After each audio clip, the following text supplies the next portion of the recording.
E aí, pessoal, tudo bem? Pergunta importantíssima, hein? Quais os fatores de risco mais importantes para o desenvolvimento do câncer coloretal? Tem que saber isso aí, pessoal. E isso vai engatar vocês na aula de hoje, que vai ser a seguinte. Câncer de colo e reto. Essa aula vai ser sobre etiopatogenia e diagnóstico. Sou o professor Antônio Rocco, coloproctologista e cirurgião digestivo, e vou estar com vocês, falando desse assunto importantíssimo. Vamos lá!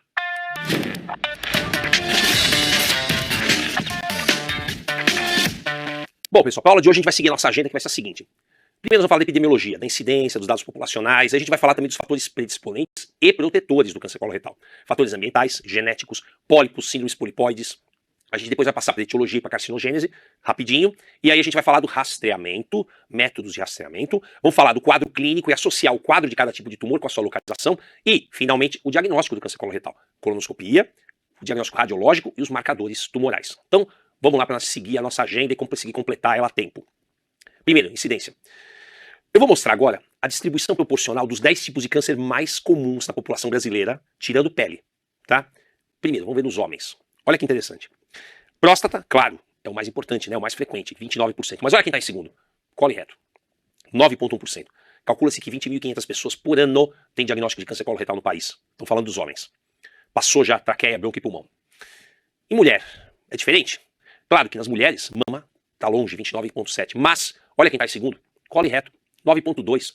Cerca de 20.500 por ano também, a mesma incidência dos homens. Já ultrapassou colo de útero. Então, tanto no homem como na mulher, o câncer coloretal é hoje o segundo mais incidente no país. Outra coisa interessante. Vamos ver a idade principal. Aqui as faixas etárias em grupos de 10 em 10 anos. Reparem que é raro nos mais jovens, claro, mas a partir daqui da faixa dos 50 aos 60, olha a incidência, 20%, 60 a 70, 30%, 71 a 80, 21%. 75% dos casos de câncer coloretal estão na faixa dos 51 aos 80 anos. Portanto, essa faixa é a faixa de risco mais elevada, você tem que saber disso. Que isso vai nortear também suas formas de rastreamento e pesquisa. Quanto à localização, aqui a gente tem um colo e o reto, para a gente ter uma ideia de como é a localização habitual, 70%, de 60% a 75% dos casos de câncer coloretal estão aqui, sigmoide e reto. 18% no colo direito ascendente, 9% no transverso e 5% só no descendente. Ou seja, grande parte dos casos de câncer coloretal estão em reto e sigmoide. Também é importante. Vamos falar umas considerações populacionais, epidemiológicas, né? Vem diminuindo a incidência de tumor no reto e aumentando no sigmoide e colo direito. Parece ser uma tendência. Carcinomas sincrônicos, que são aqueles que ocorrem ao mesmo tempo em mais de um lugar de cólon, estão presentes de 1,5% a 8% dos casos. E os metacrônicos, que são os que surgem pouco tempo depois do diagnóstico do primeiro, 4%. Daí a importância de se ter uma colonoscopia completa nos doentes com câncer coloretal, para ver toda essa área. O que mais é importante? Etiologia. Vamos falar dos fatores de risco. Primeiro, populacionais. Presta atenção. Idade. Incidência é maior nos idosos. A gente já viu. Portanto, com a população aumentando a sua expectativa de vida, acontece o que a gente imagina. Aumenta a incidência de câncer também.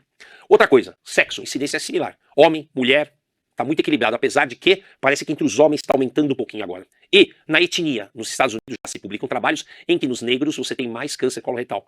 Portanto, você até adianta o período de rastreamento nessas populações. É interessante saber isso. Com relação a fatores de risco, você tem também os fatores de risco ambientais. Olha esse pacote ambiental. O indivíduo come muita gordura animal, estimula a produção de ácidos biliares, que pode ser um fator carcinogênico. O indivíduo come muita carne vermelha, que tem muitas nitrosaminas. O indivíduo fuma, o indivíduo bebe, o indivíduo é obeso. Esse pacote inteiro dá mais ou menos o biotipo, ou o paciente clássico do câncer coloretal. Que é o paciente acima do peso, tabagista etilista, que come muita carne, muita gordura vegetal, muita gordura animal, perdão. Então, tenham isso como um estereótipo de indivíduo de mais risco de câncer coloretal. Porém, nem todos os fatores ambientais são deletérios. Alguns vêm sendo estudados como fatores ambientais protetores. Um deles, fibras vegetais, que como não são digeridas, ficam no intestino, aceleram o tempo de trânsito intestinal, e aí os carcinogênicos, teoricamente, têm menos tempo de ficar em contato com a mucosa do cólon. Então, o consumo maior de fibras parece ser um fator protetor. Assim como o uso de selênio, cálcio, vitamina C, vitamina E e beta-caroteno parecem que são fatores protetores. Também, ácido acetil salicílico e anti-inflamatórios não esteroidais são fatores protetores. Porém, obviamente que não há indicação do uso contínuo desses remédios. Por quê? Você pode proteger de uma coisa e vai lesar outra. Mas são citados como fatores protetores. Que mais? Fatores de risco genéticos, história familiar. Então, você tem que ver que a história familiar, além da parte genética, tem também associação de fatores ambientais, porque as famílias têm o mesmo hábito em geral. Mas existem os fatores genéticos importantes, especialmente na polipose adenomatosa familiar ou síndromes polipoides. E também no câncer coloretal hereditário não associado à polipose, o HNPCC ou síndrome de Lynch, que são as síndromes genéticas mais bem conhecidas. As síndromes polipoides, nós temos inclusive a aula de doenças e síndromes polipoides, consistem em síndromes onde você tem uma maior presença de pólipos, uma herança genética e, portanto, uma maior potencial de que esses pólipos se malignizem, ou seja, se tornem câncer. A chance de malignização vai depender da quantidade dos pólipos e de características histológicas. Isso a gente fala muito bem na aula de doença polipoide, de síndromes polipoides. As síndromes polipoides mais comuns são dois grandes grupos. As poliposes adenomatosas, onde você tem pólipos adenomatosos, e os maiores exemplos são a polipose adenomatosa familiar, as poliposes atenuadas, a síndrome de Gardner e síndrome de Turcot. E as poliposes amartomatosas, onde os pólipos são amartomas, e são síndromes mais raras. São as síndromes de Poitts-Jaggers, a síndrome de polipose juvenil, a síndrome de Cowden e a síndrome de Cronkite-Canada. São mais raras, bem mais raras que as poliposes adenomatosas. Como a gente fala isso com mais profundidade na aula de poliposes, né, de doenças poliposes, eu vou falar rápido aqui. A polipose adenomatosa familiar responde por pouco menos de 1% de todos os casos de câncer coloretal. É uma mutação no gene APC que leva o indivíduo a manifestar inúmeros pólipos adenomatosos. Geralmente coloca-se um número de corte acima de 100, mas você tem inúmeros no intestino, por todo o cólon e todo o reto. E esses pólipos, invariavelmente, eles vão degenerar em algum momento da vida para câncer, certo? O outro tipo de síndrome importante é o câncer coloretal não associado à polipose, o HNPCC. É um câncer onde você não tem a polipose e o câncer se desenvolve com um tipo de transmissão genética. 3 a 5% dos cânceres coloretais são HNPCC. Bem mais comum que a polipose e a adenomatosa familiar. Bem mais comuns, não se esqueçam. Mas não são só essas duas entidades que existem, né? Você tem o câncer coloretal não polipose, não associado à polipose, o HNPCC, ele vai ter pólipos esporádicos, eventualmente, né? E vão ter casos, e vão ter tumores que vão surgir mais frequentemente no cólon direito. A manifestação genotípica mais comum é a instabilidade de microsatélites, que você vai notar no genoma do indivíduo. E vai causar mutações em proteínas de reparo. Dois tipos principais, a proteína MLH1 e a proteína MSH2. Então, quando você fala de câncer não associado à polipose HNPCC, tem que lembrar disso. Instabilidade de microsatélites e mutação das proteínas MLH1 e MSH2. Não é só isso o diagnóstico. O diagnóstico, na verdade, se faz por características clínicas e familiares. Então, eu vou até colocar aqui alguns critérios, isso é muito importante que você saiba. Bom, pessoal, para diagnosticar o HNPCC ou síndrome de Lynch, tem os critérios de Amsterdã, que são critérios, na verdade, clínicos e familiares para você diagnosticar. Como é que você vai fazer isso? Olha só os critérios. Amsterdã 1. Pelo menos 3 membros da família têm que ter câncer coloretal. Esses membros, um deles pelo menos tem que ser parente em primeiro grau dos outros dois, tem que ser parentesco próximo. E tem que acometer pelo menos 2 gerações sucessivas. Com isso, você consegue ter altíssimo índice de suspeição. Além disso, um dos membros pelo menos tem que ter menos de 50 anos. Tem que ser acometido ainda jovem.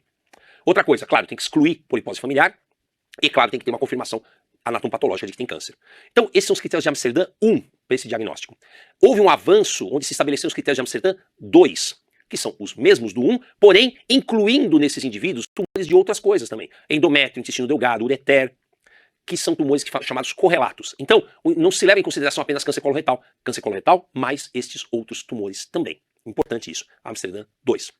Outra classificação que existe na síndrome de Lynch é o Lynch 1 e Lynch 2. O Lynch 1 é quando o tumor atinge os jovens, mas ele é restrito ao cólon. O Lynch 2 é o câncer no cólon e reto extracolônico. Quer dizer, além disso, outros órgãos. Mama, útero, endométrio, pelve renal, intestino delgado, via biliar. Isso consta como Lynch 2. Continuando. Pegação familiar de câncer. É o chamado tumor familiar. São indivíduos que não têm os critérios para ter um Lynch ou para ter uma polipose familiar. Mas se percebe que naquela família tem uma incidência maior de câncer coloretal. Só que você não consegue ter esses critérios tão bem estabelecidos. E aí se chama de tumor familiar. 20% dos casos de câncer coloretal são assim. Então, nessas famílias, se nota que tem muito câncer. Mas não é uma polipose, não é um HNPCC, fica naquele... Claro que são outras manifestações e são outras transmissões genéticas que ainda não estão bem estabelecidas. Esse nome vai mudar. Muitos, com certeza, daqui a algumas décadas, vão se enquadrar em outras síndromes. Mas, por enquanto, o nome é esse daqui. É uma incidência familiar maior do que o esperado para você poder chamar o câncer de esporádico.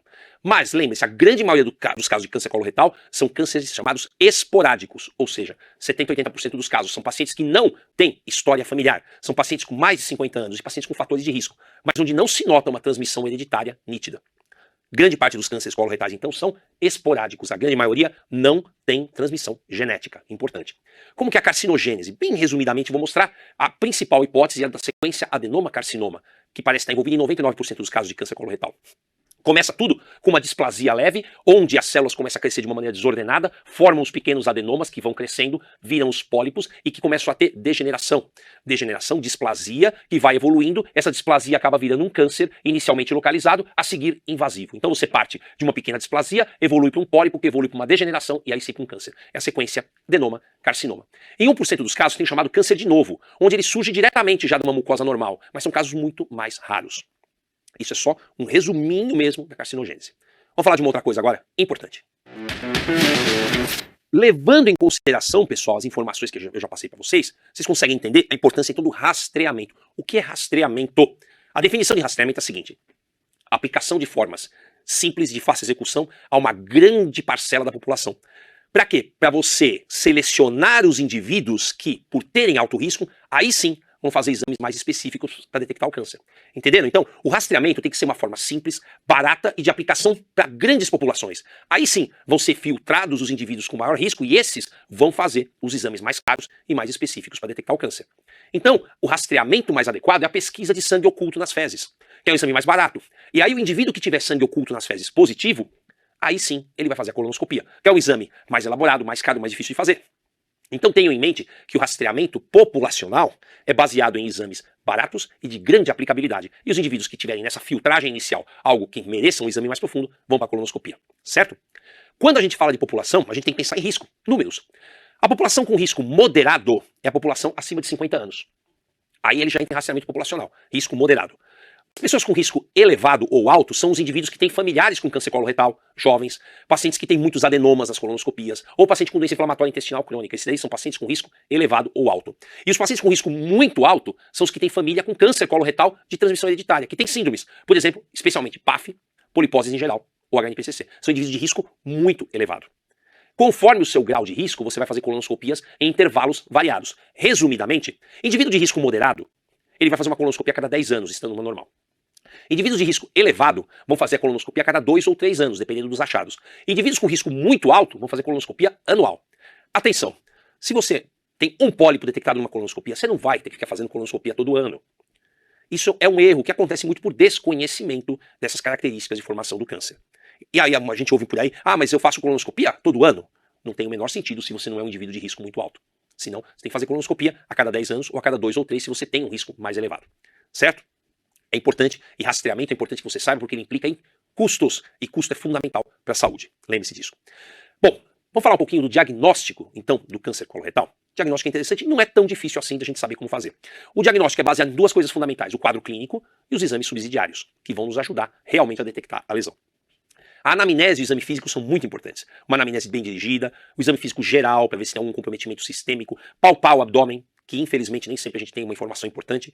Toque retal, esse sim é fundamental, porque ele detecta 80% dos tumores de reto, que são quase 50% dos cânceres coloretais. Então o toque é fundamental. E outra coisa importantíssima, lembre-se, o quadro clínico guarda correlação nítida com a localização do tumor. Vamos tentar entender isso? Porque você entendendo isso, você vai conseguir ter uma ideia de localização de tumor, e isso cai muito em prova, onde você tem casos clínicos, e isso aí vai te ajudar demais. Então vamos prestar atenção porque isso aí cai na prova. Bom, pessoal, primeira coisa, vamos pensar no colo direito. O colo direito tem um calibre maior. Ele tem um calibre bem maior, então é muito mais difícil o tumor obstruir. Além do calibre maior, o que passa no colo direito? Fezes líquidas ou pastosas.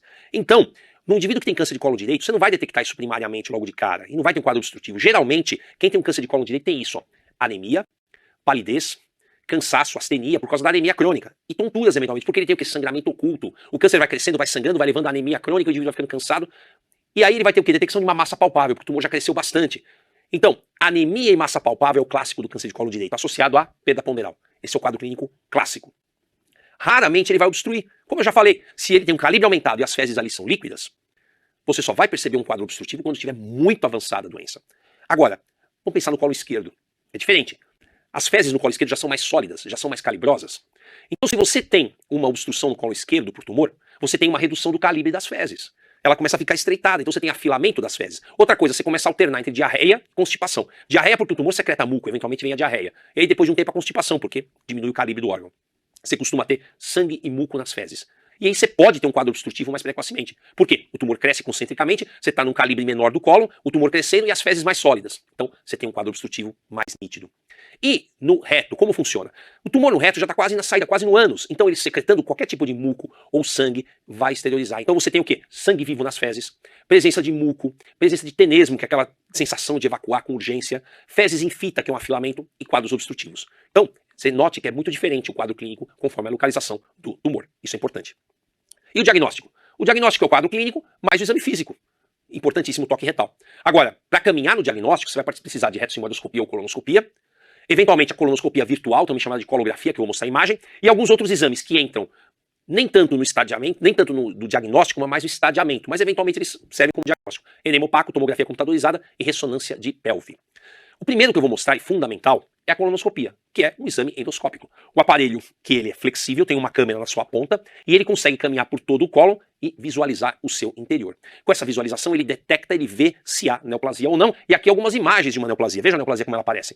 Aqui a gente vê, olha aí, concentricamente, um crescimento concêntrico que diminui a luz do órgão. Olhem bem aqui. Aqui a região está normal, mas aqui, ó, uma vegetação circular e concêntrica. Aqui, ó, outra vegetação que vai diminuindo a luz do órgão. E aqui, uma lesão já com um aspecto grande, um pólipo grandão, na verdade, degenerado. Essas são as imagens colonoscópicas. Claro que a colonoscopia, fundamentalmente, além de visualizar, faz biópsias para ver e aí o resultado anatomopatológico vai dizer que tipo de câncer que é, geralmente adenocarcinoma. A colografia, que eu falei que é chamada colonoscopia virtual, é um exame, na verdade, é uma tomografia computadorizada, onde essas imagens são processadas por um software, e esse processamento acaba sendo processado e apresentado para você como uma imagem em 3D. E dá essa imagem aqui, ó. Parece uma colonoscopia virtual. Por que é chamada de virtual? Porque não se introduz nenhum aparelho. E ela consegue visualizar, devido à grande qualidade dessas imagens, elevações desse tipo. Olha aqui. Olha só. Essa é a imagem colonoscópica. Essa é a imagem da colonoscopia virtual. Olha a precisão. Olhem como é praticamente a mesma imagem. Quando que se faz a colonoscopia virtual? Quando o indivíduo não pode fazer colonoscopia convencional. Porque, por exemplo, ele está obstruído, o aparelho não ultrapassa aquela região. Agora, se o indivíduo pode fazer a colonoscopia habitual, a tradicional, é a que ele vai fazer. Porque tem maior sensibilidade e possibilidade de diagnóstico e até mesmo terapia. Mas a colonoscopia virtual tem seu lugar nos indivíduos que não possam realizar a colonoscopia convencional. O enema opaco ainda pode ser utilizado, embora ele tenha perdido muito em sensibilidade, mas olha aqui uma imagem clássica de um câncer de cólon direito, onde a gente vê aqui essa imagem de um estreitamento nítido aqui da luz do órgão, tá? Essa é a imagem clássica do enema opaco, que ainda tem sua utilização. E a tomografia? A tomografia consegue sim visualizar tumores. Por exemplo, aqui. Aqui a gente nota espessamento grande da alça do cólon direito. Olha só. Grande espessamento com borramento do mesentério, do mesocólon, na verdade. Então, é assim que ele se apresenta numa tomografia. Olha uma imagem de ressonância magnética, que é especialmente importante no câncer do reto, porque o reto fica na região da pelve, muito apertadinho, com muitas estruturas importantes ao seu redor. E a ressonância é o melhor exame. Aqui a gente vê nesse corte, onde um linfonodo, aqui, e aqui o espessamento da parede do reto. O reto espessado, esse aqui é a gordura do mesorreto, e aqui um linfonodo. E aqui a gente consegue ver a imagem num outro corte, onde a gente nota o canal anal, e aqui, ó, a lesão do tumor. A parede do reto espessada, numa extensão que vai pelo menos por 5 centímetros aqui. Aqui a gente vê o sacro, e a gente vai usando as vértebras sacrais e o promontório aqui em cima para ter uma ideia de altura da lesão. Então, esta é a imagem de ressonância magnética, um tumor de reto, numa das incidências e em outra das incidências. Exame fundamental. Faltou algum exame de diagnóstico? De diagnóstico? Faltou um que é uma pegadinha. Vamos ver. Pessoal, e os marcadores tumorais? Servem para diagnóstico? Atenção. O marcador tumoral para câncer coloretal é qual? É o antígeno carcinoembrionário, o CEA. Ele tem valor prognóstico até. Os indivíduos que têm um CEA muito elevado por ocasião do diagnóstico da lesão costumam ter um prognóstico pior.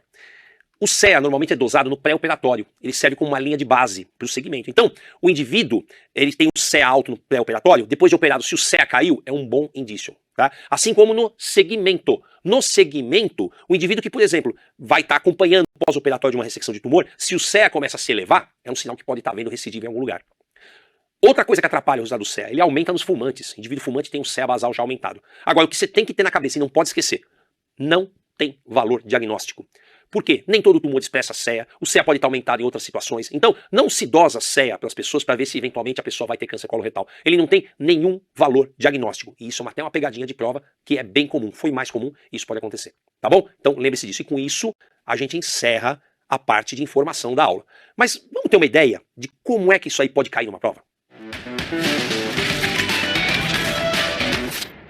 Para você que vai prestar o Revalida, vamos dar uma ideia de como é que isso aí costuma cair nas provas, que é muito importante. Olha aí, homem de 72 anos, alteração no hábito intestinal há 6 meses, ó, passando a evacuar várias vezes ao dia com muco e estria de sangue nas fezes. Familiares referem que o paciente tem perda de apetite, perda ponderal, perdeu 10 quilos no período. Abordagem inicial, o provável diagnóstico e o tratamento mais adequado são, atenção, o que ele quer? Abordagem inicial, diagnóstico e o tratamento mais adequado. Alternativa A, exame proctológico. Importantíssimo, gente, isso aí não tem discussão. Neoplasia de reto, boa possibilidade. Muito boa possibilidade. Radioquímio ou cirurgia? Esse é o tratamento padrão para tumor de reto. Essa alternativa está correta. Vamos ver as outras. Colonoscopia, neoplasia coloretal, cirurgia transanal. Colonoscopia é importante? Vai ter que acabar fazendo. Neoplasia coloretal até pode ser. Agora, cirurgia transanal, para fazer cirurgia transanal vai depender de muitos fatores. Não dá para dizer isso agora. Isso está errado. C, retoscopia. Sim, retoscopia é Importante sim. Neoplasia de sigmoide? Até pode ser, embora pareça mais um tumor de reto. Radioterapia? Não, gente, aí não. Radioterapia é para tumor de reto, não para tumor de sigmoide. Tá errado isso aqui. Toque retal? Perfeito, tem que fazer. Neoplasia de próstata? Não, isso não é quase neoplasia de próstata. É neoplasia de reto ou de sigmoide. Prostatectomia? Não, tá errado o diagnóstico. E palpar o abdômen? Tem que palpar. Neoplasia gástrica? Não. Muco nas fezes? Não, isso é neoplasia de cólon reto. Gastrectomia com linfadenese? Tá errado o diagnóstico. Então, gente, o que sobrou é esse aqui. Ah, mas é fácil, sim. Geralmente, quando a gente fala, inclusive em provas de revalidação, o que eles priorizam? Um diagnóstico rápido, preciso e com poucos exames. E aí é muito importante. Tumor de colo e reto, dá para ter, especialmente de reto, fundamental. Exame proctológico. Você não gasta dinheiro com o exame e consegue o diagnóstico. Lembre-se muito disso, isso cai demais, especialmente em concursos para revalidação de diploma. Tá legal? Bom, com isso aqui, vocês já sabem responder isso aqui, né? Quais os fatores de risco mais importantes para o câncer coloretal? Gente, importantíssimo que vocês saibam. Assista a aula, estude um pouquinho, vocês respondem facinho, tá bom? Pessoal, grande abraço e até a próxima.